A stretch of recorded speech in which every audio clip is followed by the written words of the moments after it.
Story 1. The Screaming in the Woods. It seemed like the perfect idea at the time, a solo camping trip deep in the mountains to clear my head. After weeks of deadlines and stress, I longed for a few days of solitude, away from people, away from noise, away from everything. I had been camping with friends before, but this would be my first time going alone. I was nervous, sure, but the thought of fresh mountain air and waking up to the sound of birds had outweighed the unease. The first day was peaceful. I pitched my tent near a stream surrounded by towering pines. As the sun set, painting the sky with deep oranges and purples, I sat by the fire, content. The woods seemed to embrace me in their quiet stillness. But as night fully descended, that stillness became oppressive. I felt like I wasn't alone anymore. It started with a soft rustling in the distance. At first I thought it was the wind pushing through the leaves, but the noise was too deliberate. I paused, listening. A branch snapped, louder this time, like someone or something was moving through the woods. I chuckled nervously, blaming my overactive imagination. It's just a deer, I told myself. The fire crackled, casting long shadows around me, but the rustling persisted. A strange unease began to settle in my chest. I kept glancing over my shoulder, half expecting to see something darting between the trees. My rational mind tried to calm me. You're alone.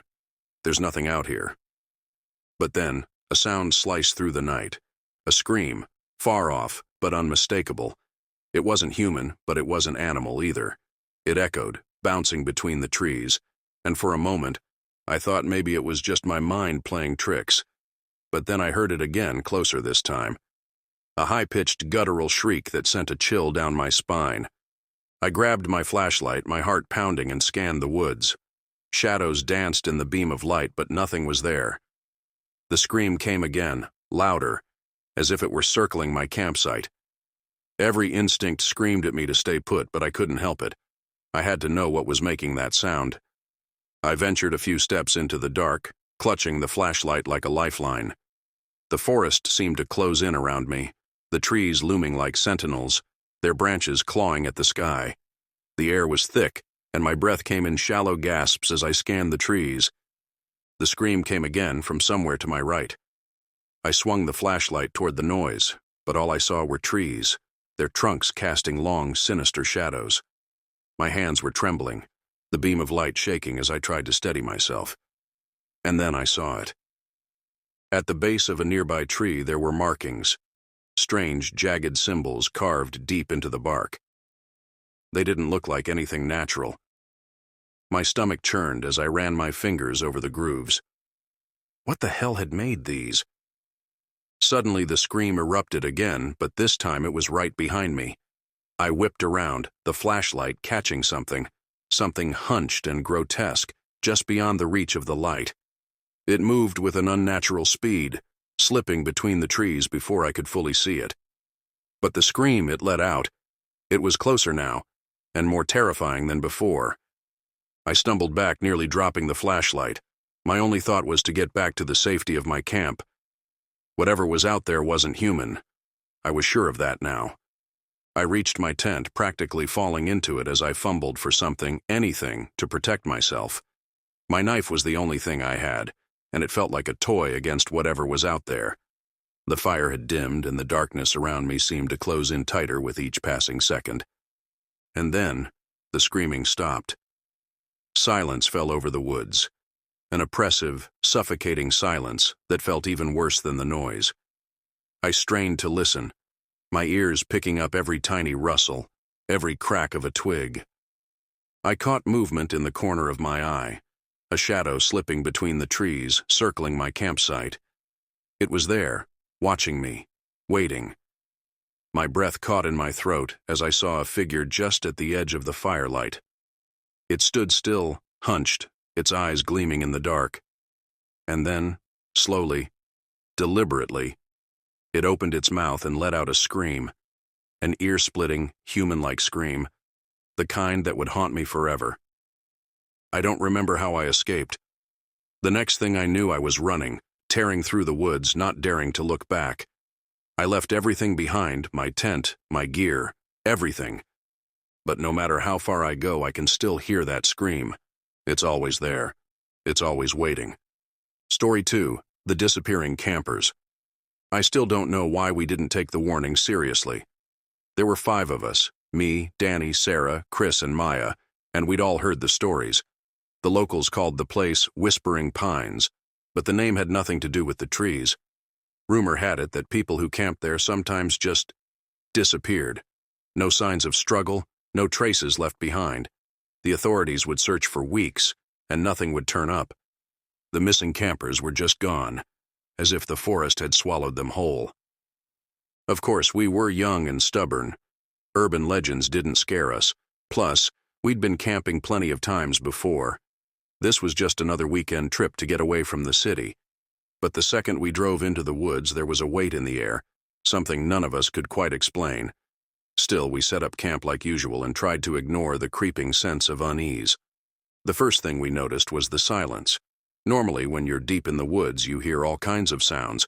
Birds, insects, maybe the rustle of small animals in the underbrush. But not here. The forest around us was eerily still. At first, it felt kind of peaceful, but as the day wore on, the silence became unsettling. Sarah joked that the animals were just giving us some space, but I could see she was on edge too. That night, things took a turn. We sat around the campfire trying to shake off the weird vibes by telling ghost stories, but even those fell flat.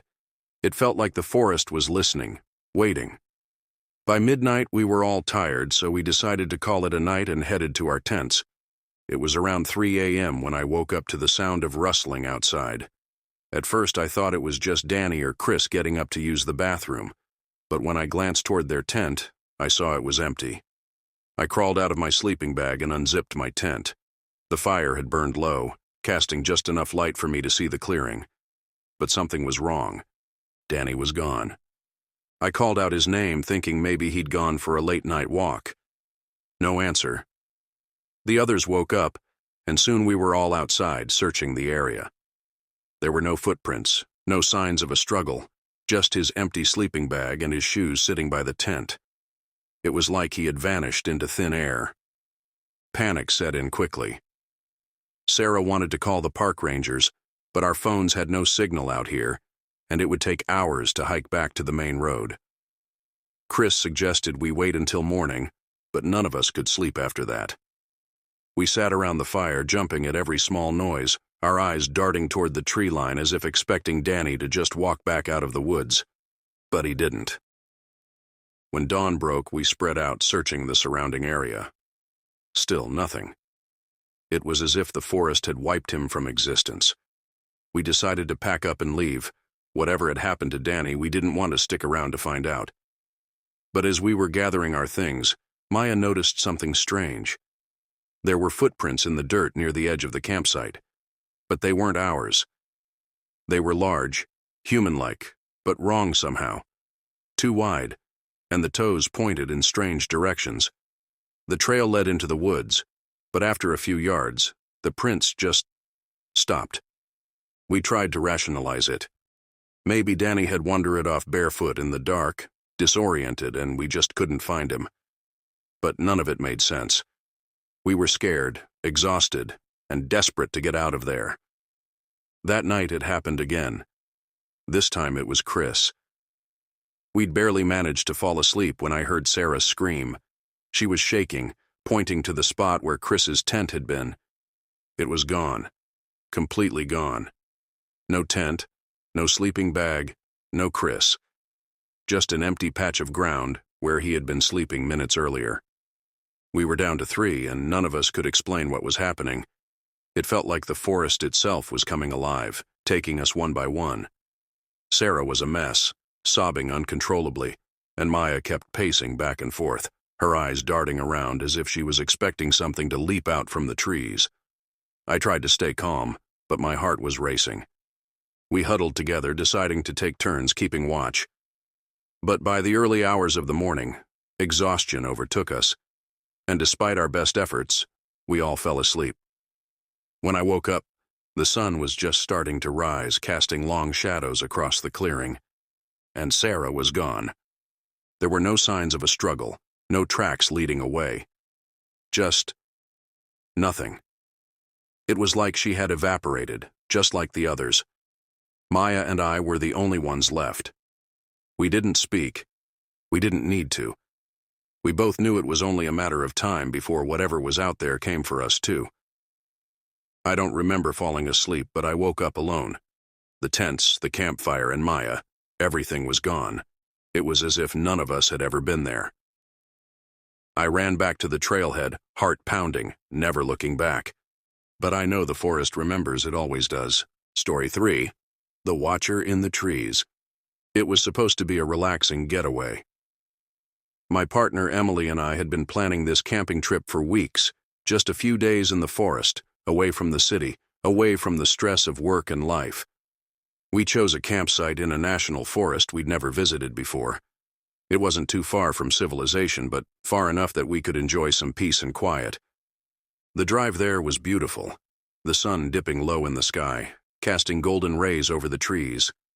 But as we got closer to the campsite, a strange feeling settled over me. It wasn't anything I could pinpoint at first, just a sense of being watched. I chalked it up to nerves. But once we parked the car and started setting up the tent, that feeling grew stronger. The woods around us felt wrong, like something was lurking just beyond the trees, waiting. At first it was subtle. A branch snapped somewhere behind us as we set up the tent, but when I turned to look, nothing was there. The wind, maybe, or an animal. I tried to ignore it. We got the campfire going, made dinner, and settled into our usual routine. Emily didn't seem bothered by anything, so I didn't mention how uneasy I felt. Still, I couldn't shake the feeling that we weren't alone. As the sun set and the shadows grew long, the forest came alive with the usual nighttime sounds, crickets chirping, the rustle of leaves in the breeze. But underneath that, there was something else. A soft creaking like wood bending under pressure, and the occasional snap of a twig that sounded too deliberate to be an animal. I caught Emily glancing over her shoulder a few times, but she shrugged it off when I asked. "It's just the woods," she said, trying to sound casual. But I could tell she was feeling it too. The eyes on us, watching, waiting. After a while, we heard it. A slow, deliberate snap of branches, this time closer. I shone my flashlight toward the sound, but the beam just cut through empty space. Still, I felt it. Something just out of sight, standing in the shadows between the trees. The next morning, the unease from the night before hadn't faded. We decided to go on a short hike, hoping some daylight would make everything feel normal again. But as we moved deeper into the woods, we started noticing strange things. The first was a set of footprints leading away from our campsite. At first, I thought they were ours, but they were too large, and there was something off about the way they pressed into the dirt. Too heavy. The toes pointed at odd angles. Emily pointed out another strange thing. The trees around us had faint scratches like something had been clawing at them. The scratches were too high up to be from animals. A chill ran down my spine, but I didn't say anything. Then we found the cameras. They were small, camouflaged against the bark of the trees, and positioned to have a clear view of our campsite. I wouldn't have noticed them if one hadn't been knocked slightly out of place, its lens glinting in the sunlight. I reached up and pulled it down, showing it to Emily. "Who the hell would put cameras out here?" she asked, her voice trembling. I didn't have an answer. We found 2 more cameras, all facing our camp, all hidden high in the trees. Whoever had set them up had been watching us. I wanted to believe it was some kind of wildlife study, but deep down I knew it wasn't. The cameras were too deliberate, too focused on us. Someone had been spying on us, watching our every move. We decided to leave. Whatever was happening here, it wasn't normal, and we didn't want to stick around to find out more. As we packed up our gear, the forest seemed to close in around us. The shadows between the trees grew darker, and the silence that had been unsettling the night before became oppressive. It felt like the woods were watching us, waiting for us to make a mistake. Just as we finished packing, I saw something move. At the edge of the campsite, where the trees were thickest, a figure stood, tall, thin, and completely still. It was watching us. I couldn't make out its face, but I knew it had been there the whole time, hidden in the shadows. Emily saw it too. "We need to go," she whispered, her voice barely audible. We grabbed our packs and started toward the trailhead, but as we moved, the figure moved too, stepping out from the trees and blocking our path.